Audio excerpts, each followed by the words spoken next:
My name is Reginald Tumusiime, and as Kwame said, I am an entrepreneur, but also an ex-banker. It's been an interesting 5 years since I started Capital Savvy, and we've seen tremendous growth. So we are a corporate finance institution that does a lot of advisory work. We've worked with governments, DFIs, and SMEs that we serve. We also run a trade finance platform where we support SMEs with access to growth capital, primarily through debt, but we also raise money for slightly larger ticket sizes.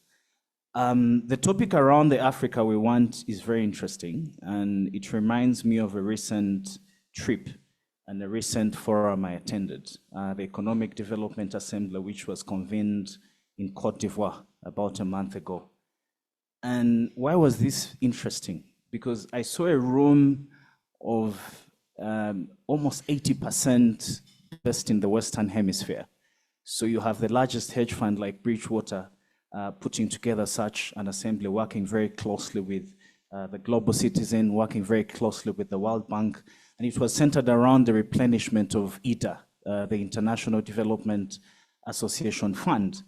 And the mandate of this fund is to invest in areas of core infrastructure and other interesting areas that continue to cripple Africa as a continent.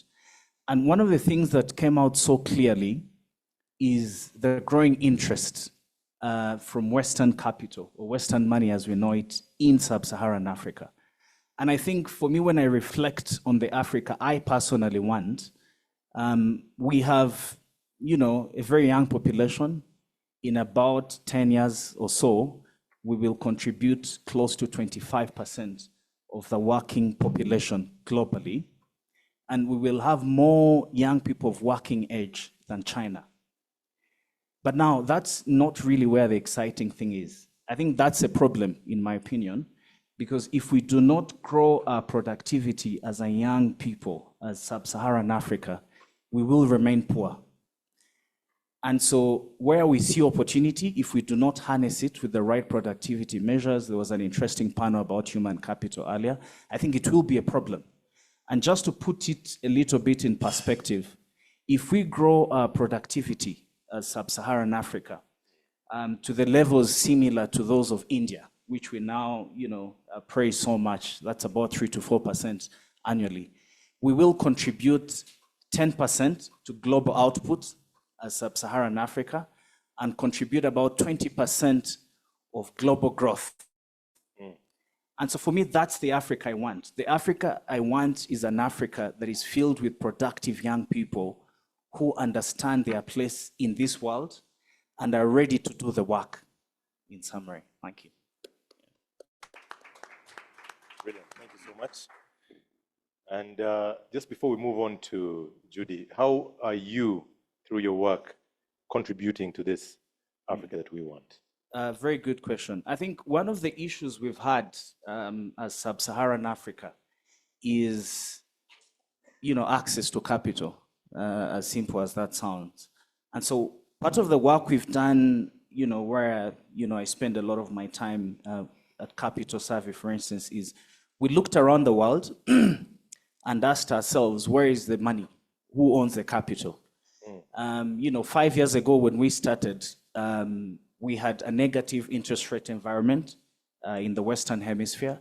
So, anywhere in Europe you could pick on was a negative interest rate environment.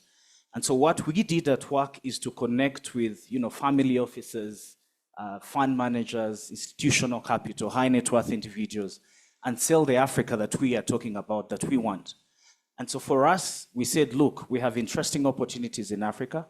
Access to capital is one of the challenges that SMEs continue to face. These guys employ close to 70% of our young people. And so what we did is to go raise money. So we raised money, provided alpha. For those of you who don't know what alpha means, is an opportunity to profit, returns, to these investors. And anything over 5% was something very palatable for them. Provided a good hedge through our professional lives and the structures we had set up at the firm, and extended this money to SMEs through debt. And so that's the work we've done. And as you know, Kwame, my other impact life is to deal with empowering young people with access to technology, hence my role at the Blockchain Association. And we just convened a summit about 2 weeks ago. And so this is the work we continue to do, primarily around fundraising, providing technology accelerators to SMEs, access to capital, mentorship, and we'll continue to do that.